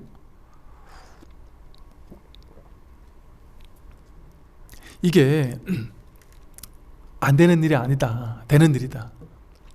그리고 더 놀라운 점은, 이게 참 고마운 점은, 고마운 공부인 것은, 세상 공부는 공부 잘하는 건 타고나고, 노래 잘하는 것도 타고나고, 일 잘하는 것도 타고나고, 잘생긴 것도 타고나고, 다 타고나야 돼요. 자기 기질적으로 자기가 잘하는 거는 그냥 별로 안 해도 잘해지잖아요. 노력이 어느 정도 필요하지만. 근데 딱 하나, 이 공부는, 아니, 머리 나쁜 사람이 죽도록 공부해도 머리 잘하는 사람만 이해하는 걸 이해할까요? 이해 못해요. 이해하기가 쉽지 않죠. 키 작은 사람이 막 죽도록 키 크려고 해도 키 커질까요? 안 커져요. 신기하게도 제가 정말 많은 사람 만나보잖아요. 신기하게 이 공부 하나는 공부와 아무 상관없어요. 공부 잘하고 못하고 아무 상관없어요. 남자 여자 아무 상관없어요. 불교 공부 오래 했고 적게 했고 상관없어요. 수행 잘하고 못하고 진짜 상관없어요. 심지어 타종교인 아무 상관없어요. 오히려 오래 공부한 불자보다 이제 막 공부하기 시작한 타종교인들, 그런데 마음, 요즘에 유튜브가 놀라운 점이요, 유튜브를 통해서 이 종교 이런 게 사라지는 것 같아요. 그냥 형식적으로 종교는 하나 믿는 거예요. 나는 교회, 나는 성당, 나는 절, 그냥 다니던 거니까 그냥 다 다니는 거예요. 그러나 마음은 열고 기독교 천주교인들이 스님 법문도 듣고 철학 강의도 듣고 막 이래 왔다 갔다 하면서 듣더라고요. 마음을 열고 들어요.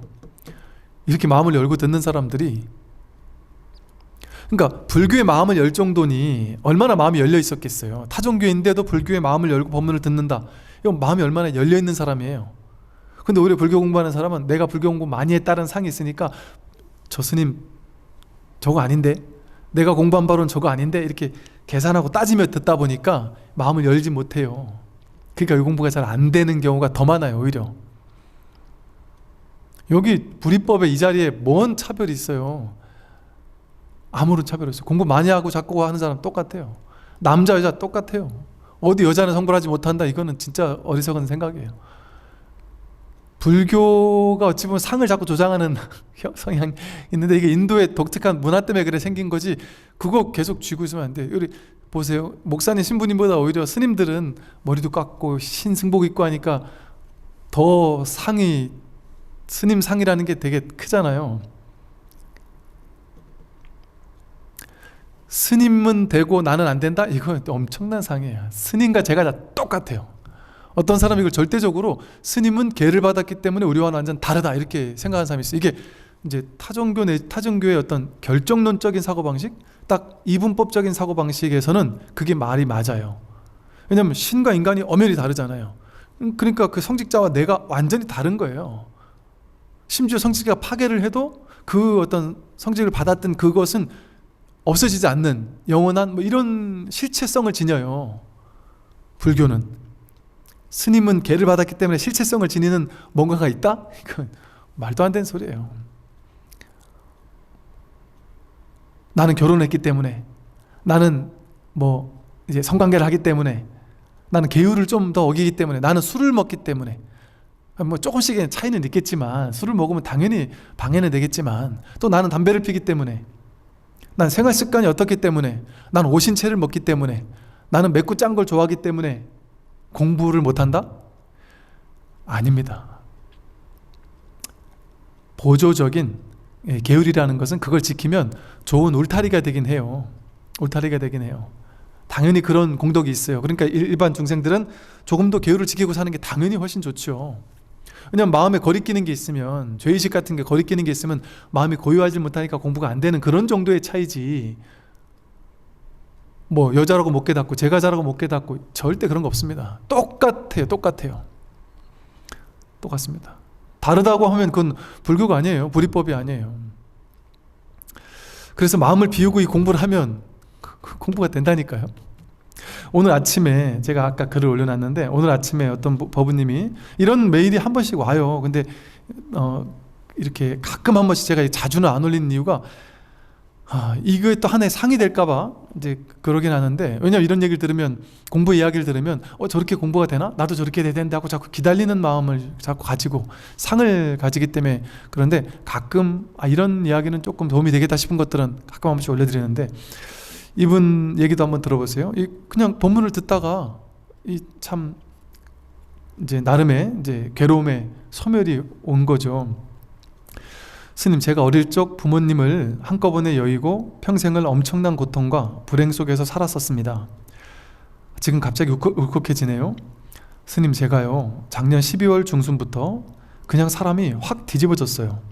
좋아지고 달라지고 성장하고 해서 많이 편안해지고 홀가분해지고 고통도 훨씬 없어지고 우울도 없어지고 삶의 짐, 무게가 너무너무 가벼워졌지만, 그전에는 그래도 못 놓고 있던 것이 가족 간의 화목이나 제 노후에 대한 걱정 같은 것들은 여전히 없어지지 않았었습니다.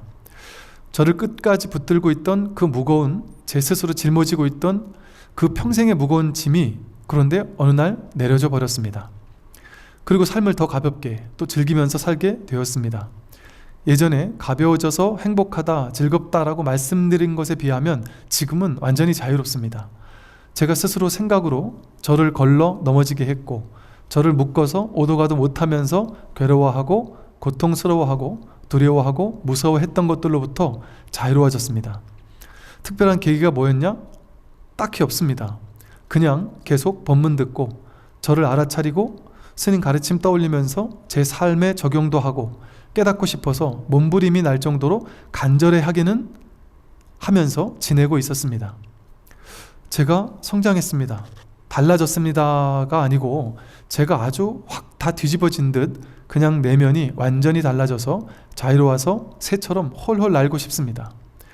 제가 묶었던 것들로부터 자유로워지니 이렇게 가벼운 것을, 이렇게 행복한 것을, 이렇게 평안한 것을, 또 이렇게 단순한 것을. 스님, 저는요 매일이 행복하고 즐겁고 감사하고 긍정적이고, 제 실수나 잘못, 화나 짜증을 놔도 그냥 지나가 버립니다. 저를 비난하거나 자책하거나 그런 게 전혀 없이 그냥 이것뿐입니다. 그러니까 제가 살기가 너무 편하고 가볍습니다. 거기에 머물면서 괴로워하고 자책하며 다음에 이어지는 제 삶을 사는데 방해가 되고, 다음 이어지는 삶에 집중을 못하고 했었는데 일어날 뿐, 일어났을 뿐, 그리고 다 그냥 지나가 버리니까 너무나 가볍고 좋습니다. 첫 번째 자리, 그 자리를 알고 싶어서 지난번 11월 즈음에 정말 너무나 몸부림이 날 정도로 간절했습니다. 그렇게 간절해하면서 지내고 있던 중 며칠 후 출근을 하며 제 몸과 마음을 바라보며 걷고 있었습니다. 그런데 노래가 부르고 싶어서 노래를 부르는데 갑자기 왼쪽 갈비뼈 안쪽에서, 그러니까 제 몸 안에서 노래를 부르는 것을 보고 있는, 그것을 노려보고 있는 뭔가를 보았습니다. 아주 눈에 불을 켠 듯 살아있는 눈빛으로 강렬하게 딱 바라보는데 제가 너무 놀랐습니다. 그러면서 우주보다 더 큰 무언가가 느껴졌습니다. 우주보다 더 큰, 그러나 크기를 알 수 없지만, 크기를 헤아릴 수 없지만 우주를 다 덮고 있는 듯, 우주를 한눈에 다 보고 있는 듯, 제가 우주를 다 덮고 있는 듯, 그런 이상한 것이 보여지고 느껴지고 그랬었습니다. 이것이 마음인가? 그냥 마음인가 보다 하고 출근을 해서 그냥 일을 했습니다. 제가 느낀 것이, 본 것이 맞는지도 모르고, 물론 제 망상일 수도 있죠. 알 수가 없어서 그냥 심장이 좀 두근거리며 계속 걸었습니다. 그 바라보던 것이 생각나서요. 그런 것을 느끼고 보고 난 후 저는 큰 변화가 처음에는 없었습니다. 뭔가가 확 달라지지도 않았고, 다만 번뇌가 왔을 때 알아차리고 제자리로 돌아오는데 너무나 빠르고 확실하게 딱 어떤 확실한 자리에 선명하게 돌아온다는 것을 느꼈습니다.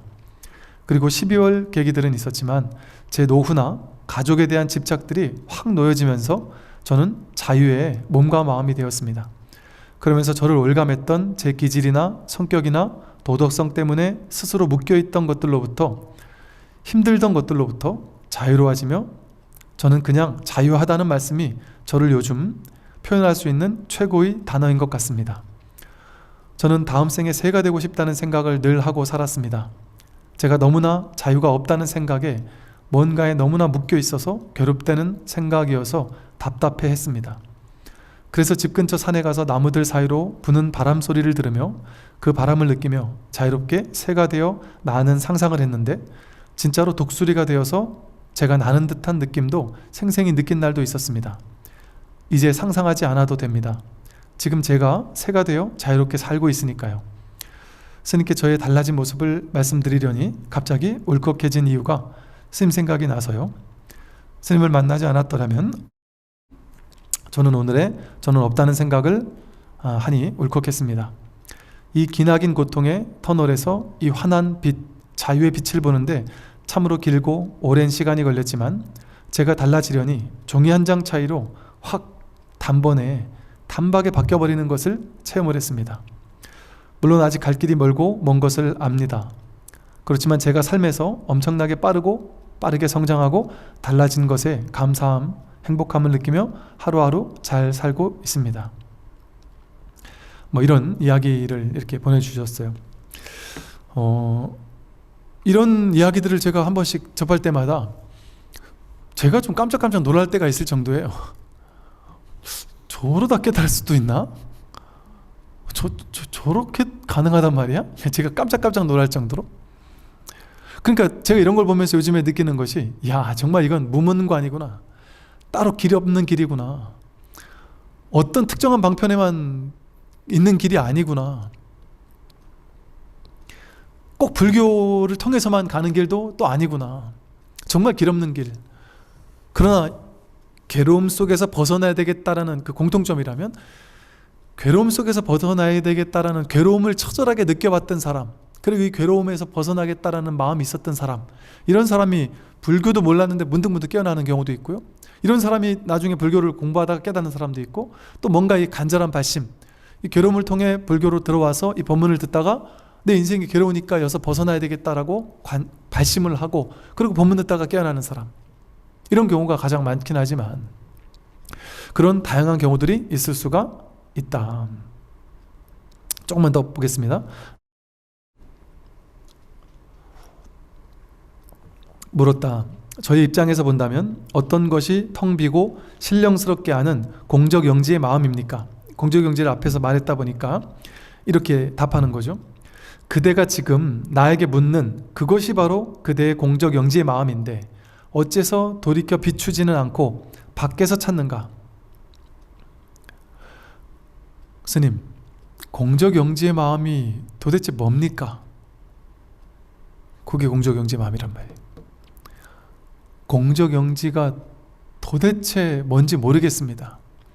모르겠다 하는 그것을 자기가 잘 알고 있잖아요. 지금 내가 모르니까 모른다는 거 알고 이렇게 질문을 했단 말이에요.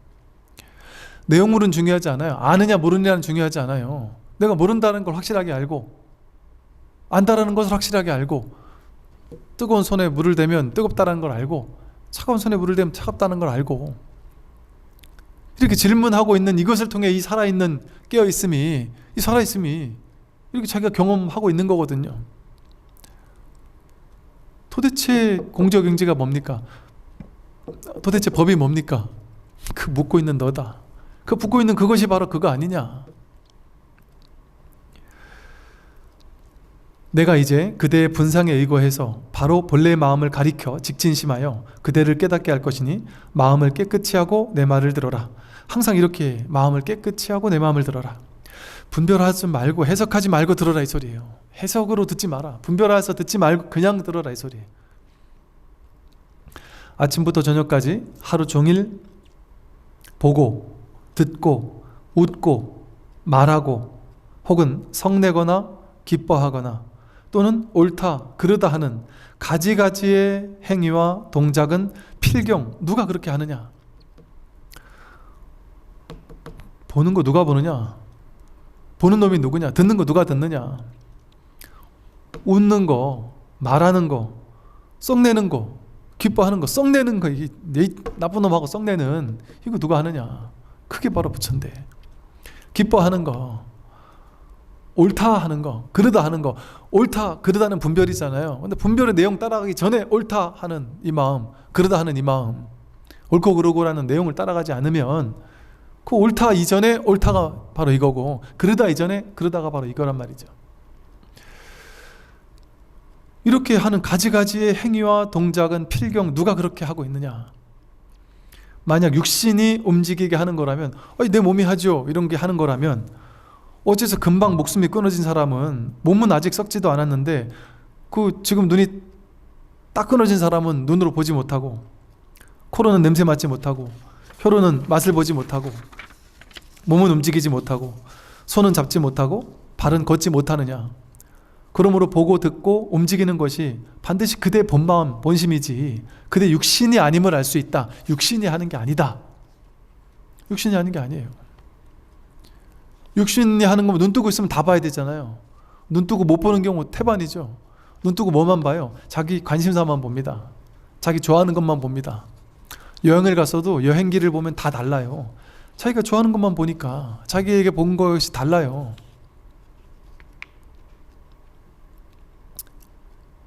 육신이 보는 게 아니에요. 눈이 보는 게 아니다. 보는 내용 분별해서 보면 분별의 눈으로 보는 건 어때요? 또 다 달라요. 다 자기가 분별한 눈으로 보니까. 그러니까 안식으로 보는 거는 분별의 눈으로 보는 것 뿐이다.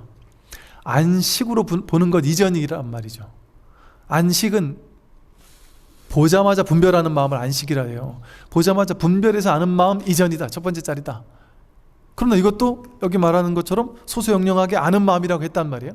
근데 여기서 소소영령하게 아는 마음은 왜 소소영령하다고 불렀어요? 분별해서 아는 마음이 아니기 때문에. 그래서 이것을 인도에서는 순수의식 이렇게 표현하기도 했다. 근데 그 말도 부족하지만 말일 뿐이지만 그러니까 분별하기 이전에 분별이 일어나기 이전에 순수하게 소소영령하게 아는 마음. 그래서 이 몸이 육체가 바로 나라면 몸은 움직이지 못하고 손은 잡지 못하고 발은 걷지 못하는가? 그러므로 보고 듣고 움직이는 것이 반드시 그대의 본마음이지 그대 육신이 아님을 알 수 있다. 자기 본마음이 보게 하고 이 시체를 누가 끌고 다니느냐, 이것도 실제 내가 아니고, 아까 그랬잖아요. 몸도 내가 아니고 생각도 내가 아니고 세상도 우주도 다 내가 아니다. 실제가 아니다. 아무것도 아니다. 아무것도 없다. 그럼에도 불구하고 이렇게 그냥 알아요. 그냥 이렇게 소리 나면 소리 나는 줄 알고, 맛을 보면 맛보는 줄 알고, 배고프면 배고픈 줄 알고, 저절로 이렇게 일어나고 있어요. 삶이 저절로 일어나고 있어요. 내가 내 삶을 사는 것이 아니고, 내가 내 삶을 잘 살았어, 못 살았어, 난 행복해서 불행했어, 나는 죄 지은 사람이야, 난 착한 사람이야, 그런 나는 없습니다. 죄 지은 내가 없어요. 착한 일을 한 내가 없어요.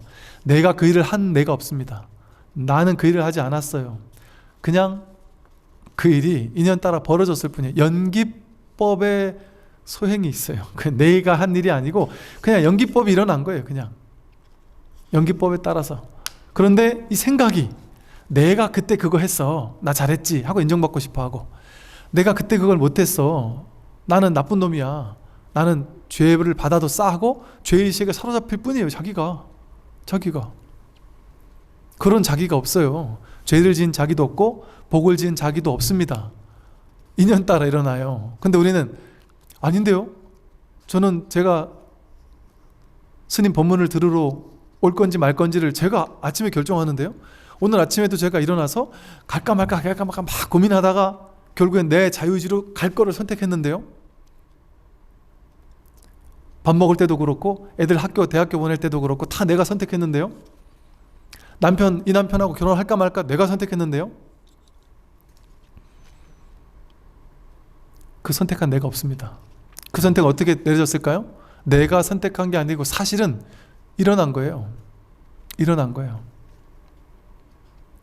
뭐에 따라서 일어났을까요?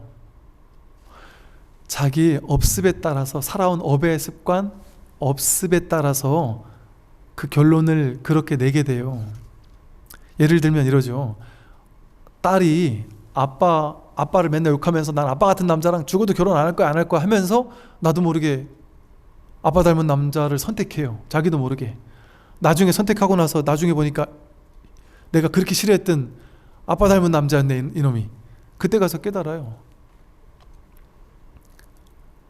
이게 색안경이 콩깍지가 껴서 20대 때 콩깍지가 껴서 시집장가 가잖아요. 그럼 어른들은 콩깍지가 안 껴있으니까 훤히 보이잖아요. 야, 너 쟤랑 결혼하면 큰일 난다. 뻔히 보이는데 자식은 아무리 얘기해줘도 안 듣죠. 그게 맞는 거예요. 자식은 얘기해줘도 안 들어요. 그리고 얘기해줘도 안 들어야 결혼할 수 있어요. 해보니까 아시잖아요. 내가 제정신 차리고 있으면 결혼 못하죠. 그러니까 나이 한 40, 50 뒤늦게 결혼 못한 사람들은, 아니면 한 번 실패한 사람들이나 뭐 이런 사람들 중에는, 아니면 한 80 넘으신 할머니들 아주 도인처럼 말씀하세요. 뭐라 그러시냐면, 남자 다 초월해 버렸어요. 한 40, 50대에서 혼자 사는 게 딱 즐거운 사람들은 뭐하러 귀찮게 결혼을 하느냐, 뭐하러 쓸데없이 내가 이 나이에 내가 안 해본 것도 아니고 한번 가보신 분들은 한번 가보고 나니 뭐 좋을 것도 없고 거기 내가 뭐하러 그거 맞추면서 내가 또 그렇게 살겠느냐 하는 사람도 있단 말이죠. 왜? 계산이 많으니까 결혼을 못해요. 계산하는 게 많으면 절대 결혼 못합니다. 왜? 완벽한 사람 없거든요. 또 완벽한 사람은 나한테 계산이 안 맞아요. 나는 계산이 맞는데 저 사람은 나한테 계산이 안 맞아요. 자기가 손해보는 것 같지. 그러니까 안 되거든요. 그러니까 서강경, 그러니까 이게 참 신기한 거죠. 20대 때 못 모를 때 콩깍지 껴가지고 못 모를 때, 그때 그냥 못 모를 때 하는 거예요, 그냥. 그러니까 그때 우리는 결혼에 실패했다라고 생각해요. 근데 실패한 게 아니고 업이 그렇게 만들어 버려요. 심지어 내가 너무 괴로워서 죽을 것 같은 일이 생겼잖아요. 그러면 거기서 죽지 않게 만들려고 단기 기억 상실을 만들어 버려요. 그래서 그 너무 괴로웠던 충격적이었던 사건을 나도 모르게 잊어버리게 만들어 버려요. 기억 상실이 오게. 그래서 삶을 그냥 편안하게 살게 돼요. 그걸 잊어버려야 내가 사니까. 내가 한 겁니까? 저절로 일어나요.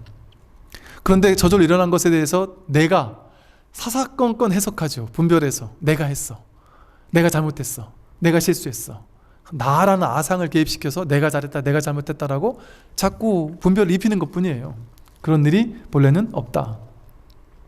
뿐만 아니라 이 육신을 이루고 있는 4대는, 지수화풍 4대는 성품이 공한 것이어서 거울 속의 영상 같고 물 속의 달과 같은데 어떻게 항상 뚜렷이 알고 분명하고 어둡지 않아 항아강의 모래알같이 한량없는 묘한 작용을 일으킬 수 있겠는가. 그러므로 신통과 묘용은 물을 깃고 나무를 운반하는 것이라 하였다. 이 육신을 이루고 있는 이 4대는 성품이 공한 것이어서 이 몸뚱아리, 이 세상, 아까 말한 모든 것들, 모든 법, 모든 것들은요, 뭐와 같으냐 하면 아주 중요한, 불교에서 아주 되게 기가 막히게 한 비유예요. 이 세상 모든 있는 것들, 인연 따라 생겨난 모든 것들, 유의 조작된 유의법의 모든 것들은 전부 다 거울 속에 비친 영상과 같아요. 거울에 비친 영상은 실제 그 거울에서 그 영상은 비치지만 실제 그 거울 안에는 그걸 찾아볼 수 없잖아요. 그냥 비친 것뿐이지. 비춰서 드러난 것뿐이지 실제 거기 안에는 그게 없잖아요. 거울이 진짜인 줄 알고 거울에 예쁜 여자 얼굴이 비쳐서, 예쁜 남자 얼굴이 비쳐서 진짜인 줄 알고 뽀뽀를 하려고 해도 그 사람하고 뽀뽀할 수 있어요?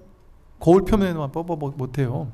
돈이 있어서 아무리 좋아서 그 돈을 가지려고 해도 거울에 있는 돈을 찾으려고 힘을 주면 거울이 깨질 것밖에 더해요. 있는 것 같지만 비춰진 것뿐이지 없는 거다 이거예요. 비춰서 있을 뿐이다. 실제 없는 거예요. 비춰진 것뿐. 마찬가지로 물속의 달과 같다. 물속의 달이 이렇게 비쳐요. 이 컵 속에도 달이 비치고요, 바다 위에도 달이 비치고 호수에도 달이 비쳐요. 근데 그 달은 실제 있어요? 그냥 비춰서 있는 것처럼 느껴질 뿐이에요. 그러면 이게 있는 걸까요, 없는 걸까요? 있는 것도 아니고 없는 것도 아니에요. 없는 거라고 하자니 비치는 건 비춰서는 있어요. 근데 진짜 있다고 하려니 이 달을 잡으려고도 잡을 수가 없어요. 비춰 드러난 것일 뿐이기 때문에, 비춰진 것일 뿐이기 때문에 실제가 아니란 말이에요. 여러분이 지금 보고 있는 모든 것이 이것과 똑같습니다. 여러분이 보고 있는 모든 것, 듣고 있는 모든 것, 경험하고 있는 모든 삶, 느끼고 있는 모든 것, 오온 12처 18개가 전부 다 이렇게 비춰서 있는 것처럼 착각될 뿐이에요. 그걸 아까 제가 계속 얘기한 설명이잖아요. 어제 좋은 일 있었어. 그 기억이라는 이미지로 거울 속의 영상처럼 기억이라는 영상이 상으로 이렇게 드러날 뿐이에요. 그 드러난 것을 우리는 실제한다고 생각하니까 어제 내가 정말 좋은 일이 있었어, 어제 그놈이 나한테 진짜 욕했어, 그걸로 지금까지 괴로워하잖아요. 그건 실제가 아닌데, 거울 속에 아무리 나쁜 하는 사람이 있어도 실제 그 사람을 응징하려고 때리면 거울만 깨지지 그 사람은 없어요. 그럼 비춰진 것뿐이지, 영상이 비춰진 것뿐이지, 영상이 비춰준 건 상이에요. 금강경에서 말하는 상. 모든 상을 타파해야 되잖아요. 거짓된 이미지예요. 그 이미지를 딴 사람이 똑같이 봤는데 딴 사람은 다른 이미지로 기억해요. 좋은 이미지로 기억할 수 있어요. 거울에 비친 영상일 뿐이에요. 그림자일 뿐이에요. 모든 것은, 여러분, 자식, 남편, 돈이 진짜 돈 있으면 행복해 이렇게 느끼지만, 그건 돈이라는 이미지가 내 안에 이렇게 이미지로 기억된 거예요. 사실 실제 여러분이 돈 때문에 행복할까요? 통장으로 막 돈이 입금됐다 빠졌다 입금됐다 빠졌다 이러면 우리는 크게 감이 안 오잖아요. 내 손에 실제 돈이 쥐어졌다 없어졌다 하면 조금 더 감이 더 오거든요. 아파트 값이 막 올랐다 떨어졌다 해도 그냥 모르고 살았으면 실제 오르고 실제 떨어진다 아무 일이 없잖아요. 무심하게 그냥 살면. 근데 거기에 일일이 신경 쓰고 살면 매일같이 아파트값 오르고 떨어지는 거, 아니면 주식이 오르고 떨어지는 거 매일같이 막 그 그래프 하나에 막 울고 웃고 할 거 아니에요. 아니, 컴퓨터에 있는 디지털 신호 하나가, 올라가고 내려가는 신호 하나가 나를 울고 웃고 한다는 게 너무 웃기는 일 아니에요? 거울에 비친 형상 모양일 뿐이에요. 영상일 뿐이에요. 그림자일 뿐이다. 호수 위에 비친 달일 뿐이다. 그 상이에요. 그냥 상. 내 마음에 투영된 상. 전부 다 투영된 상이에요. 실제는 아니다. 그 거울에 비친 그림자가 그 거울 안에 실제 뭔가 막 공간을 점유하고 있을까요? 달이 실제 그 거울, 그 물 위에 가가지고 달을 잡으려고 하면 그 물 위에 한 몇 센치만큼은 그 달의 공간인 걸까? 실제 그게 달의 공간. 그래서 그 달은 내가 만지지 못하는 걸까요? 달의 공간이 없어요. 비춰진 것 뿐이지. 실제 걔가 있는 곳은 어디에도 없는 거예요. 물을 뜨면 거기 분명히 달이 있었는데 그걸 떠보면 달이 없어요. 본래 있는 게 아니기 때문에. 이 세상 모든 것이 그와 같습니다. 삶이 그와 같다. 이 세상은 실제 있는 게 없다. 그렇게 실제 있는 게 아님에도 불구하고 이렇게 항상 뚜렷하고 밝은, 분명해서 어둡지 않은 이러한 신묘한, 한량없는 묘한 작용, 이런 걸 어떻게 일으킬 수 있겠느냐.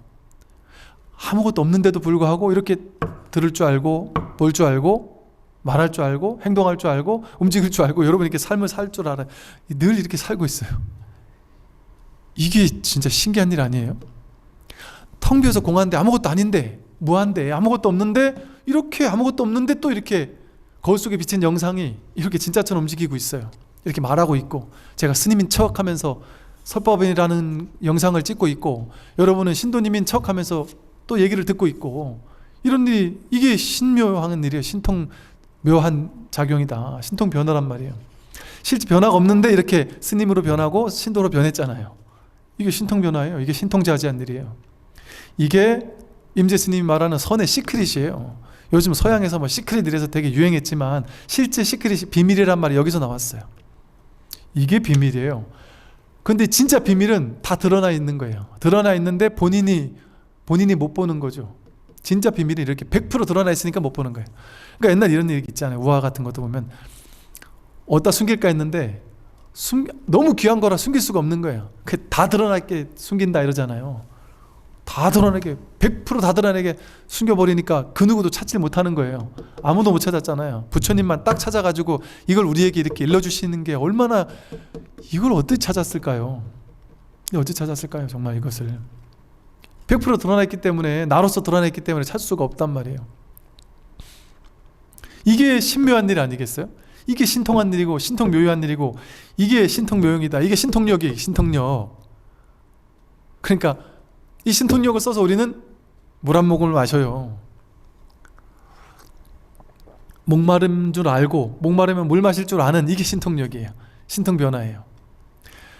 길을 걸을 줄 아는 게, 이게 신통변화예요. 물 위를 걷는 게 신통이 아니고 길 위를 걷는 게 신통이다.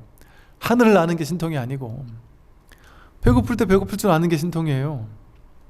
목마를 때 목마를 줄 아는 게 신통이고, 돈을 벌 때 벌 줄 알고 날릴 때 날릴 줄 아는 게 그게 신통자제함이에요. 내가 성공할 때 성공할 줄 알고 실패할 때 실패할 줄 아는 게 그 신통 묘유예요.